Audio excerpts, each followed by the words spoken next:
Historia de la Redención, capítulo 12. Jacob y Esaú. Dios conoce el fin desde el principio. Sabía antes que Jacob y Esaú nacieran qué clase de carácter iba a desarrollar cada uno. Sabía que Esaú no tendría un corazón inclinado a obedecerle. Contestó la ansiosa oración de Rebeca y le informó que tendría 2 hijos y que el mayor serviría al menor. Le presentó la historia futura de sus hijos y le dijo que serían 2 naciones, una mayor que la otra, y que el mayor serviría al menor. El primogénito disponía de ciertas ventajas especiales y privilegios particulares que no le correspondían a ningún otro miembro de la familia. Isaac amaba a Esaú más que a Jacob porque éste le traía carne de los animales que cazaba. Le gustaba su carácter audaz y valeroso, que se manifestaba en su tendencia a cazar animales salvajes. Jacob, en cambio, era el hijo favorito de la madre porque era de disposición bondadosa, lo que la hacía muy feliz. Había aprendido lo que su madre le enseñó, es a saber, que el mayor serviría al menor, y en su razonamiento juvenil llegó a la conclusión de que esta promesa no se podría cumplir mientras Esaú dispusiera de los privilegios que se le conferían a los primogénitos. De modo que cuando llegó una vez del campo agotado y con hambre, aprovechó la oportunidad para obtener ventajas de la necesidad de su hermano y le propuso darle un guiso si estaba dispuesto a renunciar a toda pretensión a su primogenitura. Y Esaú se la vendió a Jacob. Aquel se casó con 2 mujeres idólatras, lo que causó gran pena a Isaac y Rebeca.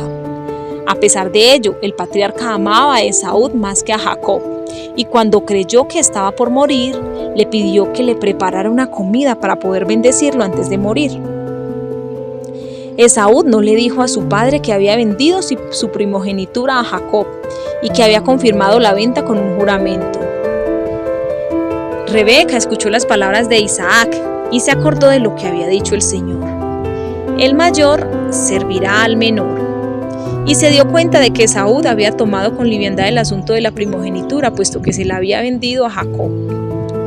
Convenció a este de que había que engañar a su padre para recibir su bendición fraudulentamente, porque creía que no se la podría obtener de otra manera. Al principio el joven no estuvo dispuesto a llevar a cabo este engaño, pero finalmente consintió en realizar el plan de su madre. Rebeca estaba al tanto de que Isaac prefería a Esaú y se satisfizo con la idea de que la persuasión no lo haría cambiar de propósito. En lugar de confiar en Dios, en cuyas manos estaban todos los acontecimientos de la vida, manifestó su falta de fe al convencer a Jacob de que había que engañar a su padre. La conducta del joven en este asunto no recibió la aprobación de Dios. Rebeca y Jacob deberían haber esperado que el Señor llevara a cabo sus propósitos a su manera y a su tiempo, en lugar de tratar de cumplir la profecía valiéndose de una mentira. Si Esaú hubiera recibido la bendición de su padre, la que se confería a los primogénitos, su prosperidad solo podría haber provenido de Dios, y él lo hubiera bendecido con prosperidad o hubiera traído adversidad sobre él, de acuerdo con su conducta. Si hubiera amado y reverenciado a Dios como lo hacía el justo Abel, el Señor lo hubiera aceptado y bendecido. Pero si como Caín no hubiera tenido respeto por Dios ni por sus mandamientos, sino que hubiera seguido su propia conducta corrompida, no habría recibido ninguna bendición de Dios, sino que habría sido rechazado por él como Caín. Si la conducta de Jacob hubiera sido justa, si hubiera estado dispuesto a amar y a temer a Dios, habría sido bendecido por el Señor, y la mano prosperadora de Dios habría sido con él, aunque no hubiera recibido las bendiciones y los privilegios generalmente concedidos a los primogénitos. Los años de exilio de Jacob. Rebeca se arrepintió amargamente por el mal consejo que dio a Jacob, porque gracias a esto tuvo que separarse de su hijo para siempre. Este se vio obligado a huir para salvar la vida de la ira de Esaú, y ella nunca más lo volvió a ver. Isaac vivió muchos años después de bendecir a Jacob y se convenció, por la conducta de Esaú y Jacob, que la bendición realmente correspondía a este último.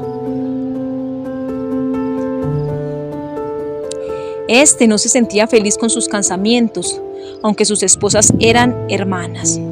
Formalizó un contrato matrimonial con Labán teniendo en vista a su hija Raquel, a quien amaba. Después de servir 7 años por esta, Labán lo engañó y le dio en cambio a Lea.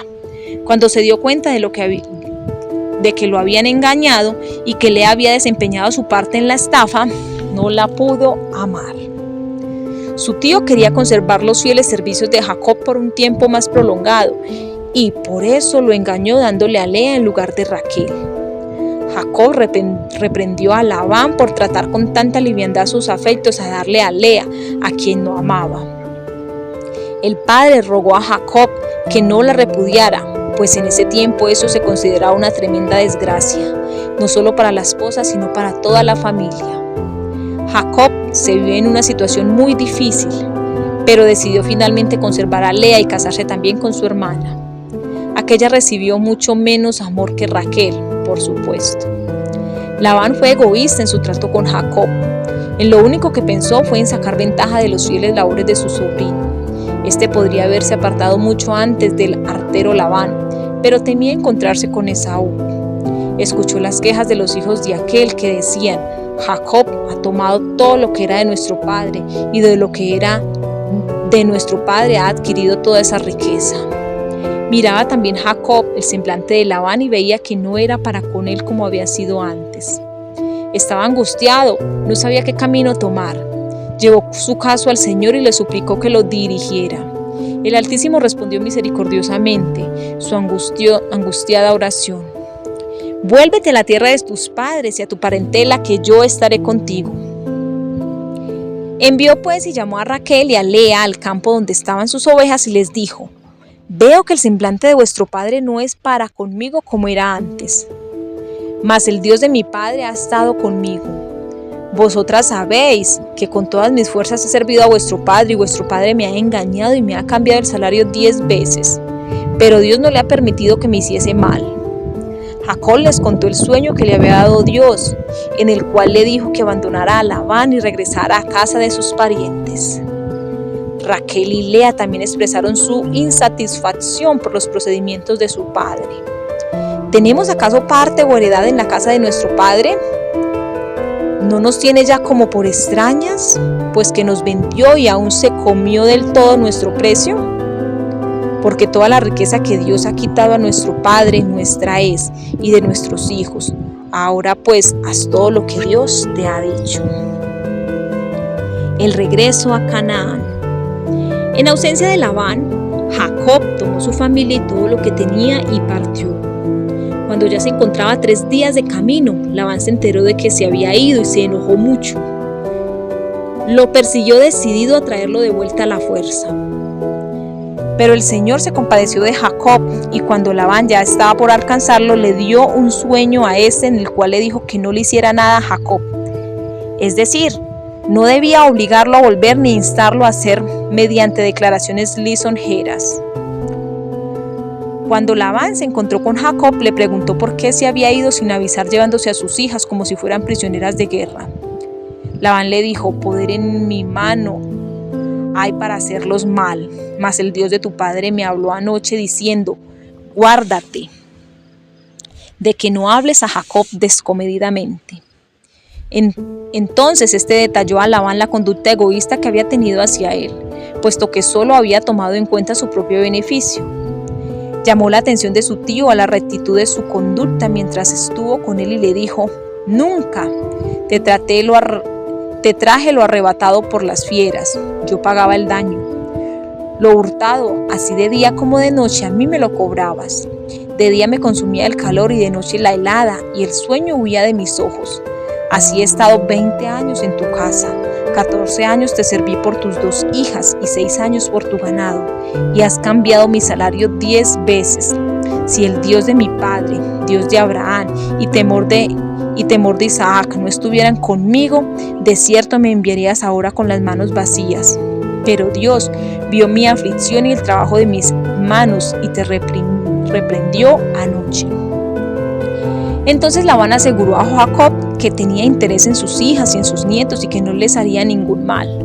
Propuso que formalizaran un pacto. En ese momento dijo Labán: ven pues ahora y hagamos pacto tú y yo, y sea por testimonio entre tú y yo. Entonces Jacob tomó una piedra y la levantó por señal. Y dijo Jacob a sus hermanos: recoged piedras, y tomad piedras, e hicieron un majano, y comieron allí sobre aquel majano. Y Labán dijo: atalaye Jehová entre tú y yo, cuando nos apartemos el uno del otro. Si afligieres a mis hijas, o si tomares otras mujeres además de mis hijas, nadie está con nosotros. Mira, Dios es testigo entre nosotros dos. Jacob hizo un solemne pacto delante del Señor en el sentido de que no tomaría otras esposas. Dijo más Labán a Jacob: he aquí este majano y he aquí esta señal que he elegido entre tú y yo. Testigo sea este majano, testigo sea esta señal, que ni yo pasaré de este majano contra ti, ni tú pasarás este majano y de esta señal contra mí para mal. El Dios de Abraham y el Dios de Nacor juzgue entre nosotros, el Dios de sus padres. Y Jacob juró por aquel a quien temía Isaac, su padre. Cuando prosiguió su camino, ángeles le salieron al encuentro, y cuando los vio dijo: campamento de Dios es este. Vio a los ángeles de Dios en un sueño, acampando en torno de él. Entonces envió un humilde y conciliador mensaje a su hermano Esaú. Y los mensajeros volvieron a Jacob diciendo: vinimos a tu hermano Esaú, y él también viene a recibirte, y 400 hombres con él. Entonces Jacob tuvo gran temor y se angustió, y distribuyó el pueblo que tenía consigo, y las ovejas y las vacas y los camellos, en 2 campamentos. Y dijo: si viene Esaú contra un campamento y lo ataca, el otro campamento escapará. Y dijo Jacob: Dios de mi padre Abraham y Dios de mi padre Isaac, Jehová, que me dijiste: vuélvete a tu tierra y tu parentela, y yo te haré bien. Menor soy que todas las misericordias y que toda la verdad que has usado para con tu siervo. Pues con mi cayado pasé este Jordán, y ahora estoy sobre 2 campamentos. Líbrame ahora de la mano de mi hermano, de la mano de Esaú, porque le temo. No venga acaso y me hiera la madre con los hijos. Y tú has dicho: yo te daré bien, y tu descendencia será como la arena del mar, que no se puede contar por la multitud.